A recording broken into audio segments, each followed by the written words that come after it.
Let's revise clotting of blood under 5 minutes. The process of clotting of blood is also known as coagulation. But clotting of blood क्या होता है? Let's understand that. जब भी आपके कोई चोट लगती है, इंजरी हो जाती है, कट लग जाता है, तो ब्लड निकलने लगता है. बट क्या वो ब्लड कंटिन्यूसली फ्लो करता रहता है? नहीं, एक टाइम के बाद ब्लड का फ्लो रुक जाता है. क्यों रुक जाता है? क्योंकि उस जगह पे क्लॉट बन जाता है which stops the flow of blood. So अब ये क्लॉट कैसे बनता है, क्यों बनता है? Let's study that. When a blood vessel is cut, blood escapes from it, but soon a clot is formed on the wound and the flow of blood is stopped. ठीक है, अब अगर क्लॉट नहीं बनता तो क्या होता? ब्लड कंटिन्यूसली फ्लो करते रहता जब तक उस पर्सन की डेथ नहीं हो जाती. एंड इस कंडीशन को हम हीमोफीलिया कहते हैं. ये कंडीशन मेन में ज़्यादा होती है as compare to women. Fine. So how a clot is formed, very important. Boards में डायरेक्ट क्वेश्चन आ जाता है इसके ऊपर. बोर्ड्स के पॉइंट ऑफ व्यू से बहुत इंपॉर्टेंट टॉपिक है. So let's begin, let's study it. क्या होता है?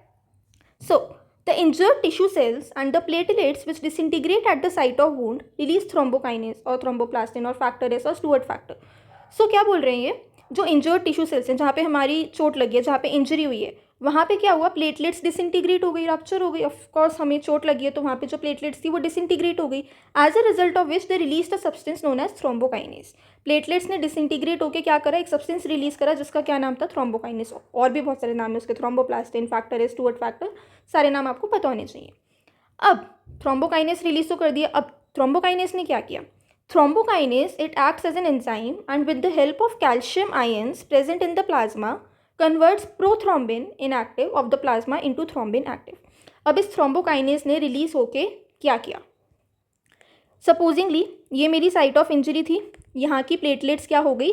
डिसइंटीग्रेट हो गई. ठीक है, अब as a result of which इन्होंने क्या करा? एक सब्सटेंस रिलीज करा जिसका नाम हमने क्या दिया? थ्रोम्बोकाइनेस. अब इस थ्रोम्बोकाइनेस ने क्या करा? It acted as an enzyme. इसने एक एंजाइम की तरह एक्ट करा. And with the help of calcium ions present in plasma, with the help of calcium ions जो प्लाज्मा में ही प्रेजेंट थे, क्या करा? दे कन्वर्टेड प्रोथ्रोम्बिन जो कि एक इनएक्टिव सब्सटेंस था and it was also present inside the plasma only. Prothrombin को थ्रोम्बिन में कन्वर्ट कर दिया which is an active substance. तो बेसिकली प्लाज्मा में मेरे पास एक सब्सटेंस था प्रोथ्रोम्बिन, बट वो सोया हुआ था, इनएक्टिव स्टेट में था. अब इस थ्रोम्बोकाइनेस ने जो प्लेटलेट्स ने डिसइंटीग्रेट होकर रिलीज करा with the help of calcium ions, इसे एक्टिव कर दिया, इसे जगा दिया. भाई तो जग जा, अब तेरे जगने का समय आ गया. अब इस थ्रोम्बिन ने एक्टिव होके क्या किया? Let's see that. Thrombin, in the presence of calcium ions, reacts with soluble fibrinogen of the plasma to convert it into insoluble fibrin. अब इस थ्रोम्बिन ने एक्टिव होकर क्या किया? अब हमारे पास थ्रोम्बिन एक्टिव हो गया. इसने फिर कैल्शियम आयंस की मदद से क्या करा? हमारे पास प्लाज्मा में ही सॉल्युबल फिब्रिनोजन था और इसने से क्या करा? इनसॉल्युबल फिब्रिन में कन्वर्ट कर दिया. एक अच्छा खासा सॉल्युबल सब्सटेंस था, इसने क्या करा? उसे फिब्रिन में कन्वर्ट कर दिया which is an insoluble substance. अब ये फिब्रिन क्या है? Basically it is a solid substance that forms threads. ये थ्रेड्स क्या होती हैं? They sticky and they form a network mesh at the wound. आपने देखा होगा जब आपकी चोट थोड़ी सूख जाती है तो वहाँ पे एक ऐसा मैश लाइक स्ट्रक्चर बन जाता है, right? So these are nothing but the fibrin. तो थ्रोम्बिन ने with the help of calcium ion soluble fibrinogen को इनसॉल्युबल फिब्रिन में कन्वर्ट कर दिया and this fibrin forms a network और mesh like structure at the wound.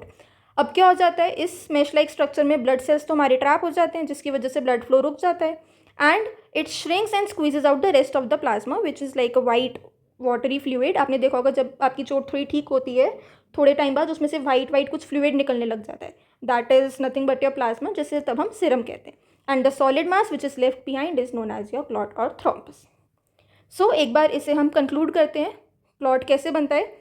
जहाँ पे injury होती है, प्लेटलेट्स डिसइंटीग्रेट हुई as a result of which they release a substance known as thrombokinase. Now thrombokinase ने with the help of calcium ions which were present in the plasma prothrombin, एक inactive substance को active thrombin में convert कर दिया.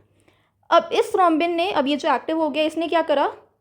Fibrinogen को insoluble fibrin में convert कर दिया with the help of again calcium ions and this fibrin formed a network like structure, mesh like structure, और इस नेटवर्क ने along with RBCs formed a clot. So this is how a clot gets formed. इस topic से बहुत questions आते हैं board में, direct questions आ जाते हैं, एमसीक्यू क्वेश्चंस आ जाते हैं, सब्सटेंसेस के ऊपर आ जाते हैं, एंजाइम्स के ऊपर आ जाते हैं. सो कैल्शियम आयंस के ऊपर बहुत क्वेश्चन आ जाता है कि कौन से आयन की डेफिशिएंसी की वजह से क्लॉटिंग में प्रॉब्लम हो जाती है, कैल्शियम आयंस. सो ये सब क्वेश्चंस आपको थोड़े से माइंड में रखने हैं. बहुत इजी कंसेप्ट है. आई होप क्लियर हो गया होगा. So thank you.